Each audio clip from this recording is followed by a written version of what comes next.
अय्यूब अध्याय 5 वचन 11 आयत हम आपके लिए पढ़ेंगे। सुनने वाले ध्यान से सुने, लिखने वाले सुनने वाले दोनों काम करें ताकि परमेश्वर आपको ऊंचे स्थान पर पहुंचाए। आमीन। अय्यूब अध्याय 5 वचन 11 आयत को हम आपके लिए पढ़ेंगे और वहां पर यह चीज लिखी गई है, इस रीति से वह नम्र लोगों को ऊंचे स्थान पर बिठाता है। नम्र लोगों को ऊंचे स्थान पर बिठाता है। शोक का पहरावा पहने हुए लोग, दुख का पहरावा पहने हुए लोग, विपत्ति और संकट का पहरावा पहने हुए लोग ऊंचे पर पहुंचकर बचते हैं। आज आपको बचाने का तरीका परमेश्वर देने वाला है और बचाने जा रहा है आपको। प्रोफेटिक है, भविष्यवाणी है, वो आपको नीचे नहीं रखना चाहता, वो आपको ऊंचा स्थान देना चाहता है। तो ऊंचा उठने के लिए तैयार हैं आप? ऊंचा बोलिए आमीन। तैयार है कि नहीं आप? लिखा क्या है? इस रीति से वह नम्र लोगों को, कठोर लोगों को नहीं, नम्र लोगों को ऊंचा स्थान पर बिठाता है। और जो शोक का पहरावा पहने हुए लोग हैं, जो दुख के संकट में और विपत्ति से ग्रसित लोग हैं, फैमिली है, परिवार है, प्रभु कहता है ऊंचाई पर पहुंचना है और हम बच जाएंगे। आमीन। हमारा बचने का रास्ता प्रभु ने दे दिया। हमें ऊंचाई पे उठना है और हम ऊंचाई पे आकर शोक का पहरावा खत्म होगा, हमारे लिए दुख का पहरावा खत्म होगा, हमारे लिए शांति और संपन्नता और आनंद का पहरावा आ जाएगा यीशु के नाम में। बोलो, लिखा है ऊंचे पर पहुंचकर हम बच जाते हैं दुख से, पीड़ा से और विपत्ति से। ऊंचे पर होना है। निचले स्तर पर शैतान आपको क्या करेगा? पकड़ लेगा। दुष्ट आत्माएं आपको क्या कर लेंगी? पकड़ लेंगी। और वचन सिखा रहे, नम्र व्यक्ति को ऊंचा स्थान देगा और मनुष्य ऊंचे पर जाकर दुख से बच जाएंगे। मनुष्य ऊंचाई पे जाकर, अब ये कौन सी ऊंचाई है ये हमेशा याद रखना, आपको ध्यानपूर्वक सुनना है। कौन सी ऊंचाई है? जब हम शारीरिक मनोदशा में जीते हैं, शैतान आपके मन मस्तिष्क पर अपना कब्जा करके आपको बिगाड़ देता है। लेकिन जैसे ही हम एक आत्मिक दुनिया का हिस्सा बनते हैं और जैसे हम एक जीवित चर्च का हिस्सा बनते हैं, हमारे लिए एक ऊंचाई आती है और वो ऊंचाई असलियत में आत्मिक ऊंचाई होती है। और जब हमारे अंदर आत्मिक ऊंचाई आती है, इसका दूसरे शब्दों में हमारा विवेक संपन्न होता है। ओके, हमारा विवेक ज्ञान में आगे बढ़ता है, हमारा मन परमेश्वर की इच्छा में आगे बढ़ता है, हमारा मन उसके वचन में आगे बढ़ता है। ये वही टाइम है जब आप ऊंचाई पर पहुंचाए जा रहे हो। जब आप ऊंचाई पे पहुंचाए जा रहे हो, दुख का पहरावा आपसे खत्म हो रहा है और आपके अंदर आत्मिक पहरावा आपके भीतर आ रहा है यीशु मसीह के नाम में। कितने लोग बातों को समझ पा रहे हैं? समझ पा रहे हैं आप? ओके, आज का डेली डिवोशन हम आपसे पढ़ेंगे। आज का सुबह का जो मन्ना मिलता है डेली, जो चर्च ये देता है डेली, ये मिनिस्ट्री आपको देती है, सुबह का मन्ना, वो हम आपको दिखाएंगे। आप स्क्रीन पर देखिए, देख सकते हैं तो। और वहाँ पर हम उस डेली डिवोशन को पढ़ेंगे जो प्रभु ने सुबह दिया हम सब के लिए। और वहाँ पर क्या लिखा है, जल्दी से हम उसको देख पाएंगे। हालेलुया। और यहाँ पर पढ़ने वाले ध्यानपूर्वक पढ़ें क्या लिखा है।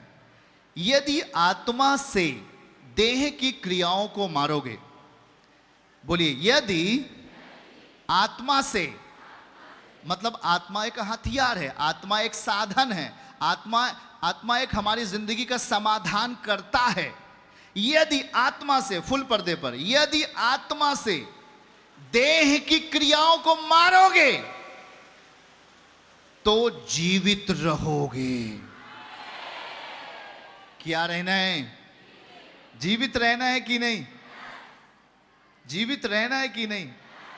अभी 12 साल तक संतान नहीं, 12 साल तक नशा करने वाला व्यक्ति जब प्रभु आशीर्वाद देता है तो परमेश्वर उस आशीर्वाद को गंदी जगहों पर रुकने नहीं देता। और इसलिए जो उसके पिता के अंदर 12 साल की नशे की लत भी थी, जब बेबी ब्लेसिंग आती है, तो गंदगी भी प्रभु उसको हटा देता है। गवाही सुना कि नहीं? 12 साल से संतान नहीं था तो 12 साल से नशा भी करता था वो आदमी, लेकिन जब आशीष के योग्य आप बने, स्थान क्लियर हो गया, स्थान सफा हो गया, अब प्रभु दोनों चीज देना चाहता है, एक तरफ नशा मुक्त जीवन और एक तरफ बेबी ब्लेसिंग। फिर से पढ़िए हमारे साथ इस आयत को, देखेंगे उसी को। यदि आत्मा से देह की क्रियाओं को मारोगे तो जीवित रहोगे। अब आत्मा क्या है? परमेश्वर का आत्मा, और वो परमेश्वर का आत्मा हमारा समाधान बनना चाहता है। जरा ध्यान से सुनिए। अब हम खेत को अगर विकसित करना है, हमारे पास हल होना चाहिए। सही है?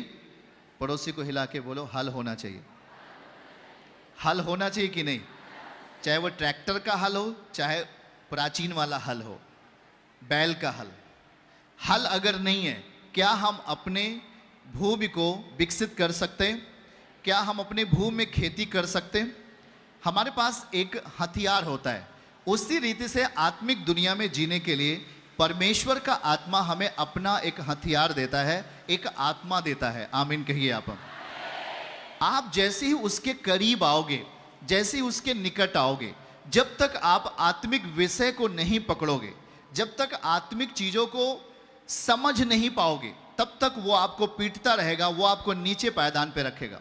लेकिन जैसे ही आप आत्मिक चीजों को, परमेश्वर के आत्मा को अपनी जिंदगी में आने के लिए आप मौका देते हो, जैसे ही परमेश्वर के आत्मा को अपनी आत्मा के अंदर शरण देते हो, जगह देते हो, दूसरे शब्दों में कहें, जब आप उससे प्रेम करने लगते हो, जब आप परमेश्वर के वचन से मोहब्बत करने लगते हो और उसके बगैर वचन के जी नहीं सकते हो, उसके बगैर वचन के आप चल नहीं सकते हो, ये वही टाइम होता है आपका शोक का पहरावा खत्म हो रहा है, आत्मिक पहरावा, संपन्नता का पहरावा आपके घर में आ रहा है। यीशु के नाम में याद रखना इस बात को, क्योंकि याद रखो, जब तक शारीर का बल आप में काम करता है, मतलब कि पाप का बल, सही शब्दों में पाप का बल जब तक आपके बॉडी के अंदर काम करेगा, तब तक आत्मिक बल आपके लिए कुछ नहीं करेगा।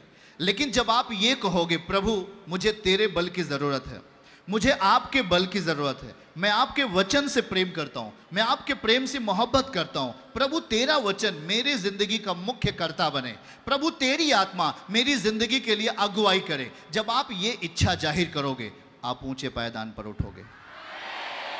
ओके, आप ऊंचे पायदान पर उठना शुरू करोगे, तब तक जब तक कि आप अपने आत्मिक जिंदगी के लिए एक सुधार नहीं लाते। एक बात नोट करो, जब परमेश्वर का आत्मा, जो वचन का एक रूप है, बोलिए, परमेश्वर का आत्मा वचन का रूप है, वचन का स्वभाव है, परमेश्वर का आत्मा। अब यहां मैं आपको दिखाऊं, यहां क्या आप परमेश्वर के आत्मा को देख रहे हो? नहीं देख रहे हो, पर जो चीजें मैं बोल रहा हूं वही है परमेश्वर का आत्मा। अब आप उसे अपने वचन के अंदर पढ़ सकते हैं। जब आप उसे पढ़ रहे होते हैं तो परमेश्वर का आत्मा उस वचन के साथ लिपट जाता है आपको उन्नति देने के लिए। वो जहां जाएगा वो अपनी इच्छा पूरी करेगा। परमेश्वर का आत्मा जिधर जाता है वहां अपनी इच्छा पूरी करेगा। आप चाहो, मैं भी नशा करता हूं, मुझे नशा ही करना है, तब परमेश्वर का आत्मा कहेगा मेरी इच्छा वहां नहीं है, मैं उधर से हटता हूं, क्योंकि अभी भी आपका जीवन शारीरिक दशा में है और कोई भी व्यक्ति शारीरिक दशा में शोक के पहरावा को नहीं उतार सकता। यदि आप आज भी आप शारीरिक दशा में जीवन जी रहे हो तो याद रखो कि शोक का पहरावा आपके परिवार के ऊपर है, दुख का पहरावा है, और जब तक ये पहरावा आप उतारोगे नहीं तब तक आपके लिए कोई समाधान नहीं। और ये उतरेगा कैसे, यही तो प्रभु आज आपको समझाने वाला। बहुत सारे लोग संकट के बीच मर रहे हैं, बहुत सारे लोग दुख के बीच खत्म हो रहे हैं, बहुत सारे लोग गलत नीयत, गलत कैरेक्टर का शिकार हुए, कई ऐसे लोग दुष्ट आत्मा, गुनाह और पाप और व्यभिचार के आत्मा से ग्रसित है। वो ऊंचाई तो पाना चाहते हैं पर वो आज भी अपनी जिंदगी में परमेश्वर के वचन से प्रेम नहीं कर पा रहे हैं, और यही कारण है कि उनमें शोक का पहरावा आज भी बना हुआ है। ध्यानपूर्वक पड़ोसी को कहना है, ध्यानपूर्वक सुनिए, अपने बगल वाले को बोलो ध्यानपूर्वक सुनो। अभी हमने आयुब का क्या पढ़ा, बाइबल क्या लिखा हुआ है, नम्र लोग ऊंचे पायदान पे उठेंगे। आमीन कहिए। और लिखा है कि वो ऊंच शोक का पहरावा पहने हुए लोग, दुख का पहरावा पहने हुए लोग ऊंचे पर पहुंचकर बचेंगे। आमीन। ऊंचे पर पहुंचकर बचना है कि नहीं बचना? बचना है कि नहीं बचना? बचने का रास्ता कौन दे रहा है? प्रभु दे रहा है। बचने का रास्ता प्रभु दे रहा है। अब आपको एक ऊंचाई ग्रहण करना है तो हमें किसके साथ हो लेना चाहिए, यह आपको निश्चित करना पड़ेगा। अभी भी शायद आप शारीरिक मनोदशा में जी रहे हो, अभी भी शायद आपके अंदर एक गलत बीज पनप रहा है, शायद अभी आपके अंदर पाप का बीज पनप रहा है, शायद आपके अंदर अभी भी एक गुनाह का, एक कठोरता का, एक पागलपन का बीज पनप रहा है। वो आपको ऊंचाई नहीं दे रहा, वो आपको सबसे निचले स्तर पर छोड़ देगा जहां पर आपको कुछ नहीं मिलेगा। पर ध्यान से सुनना है, आज प्रभु कहता है कि जो शोक का पहरावा पहने हुए लोग हैं, मैं उन्हें आनंद दूंगा, मैं उन्हें नई ऊंचाई दूंगा।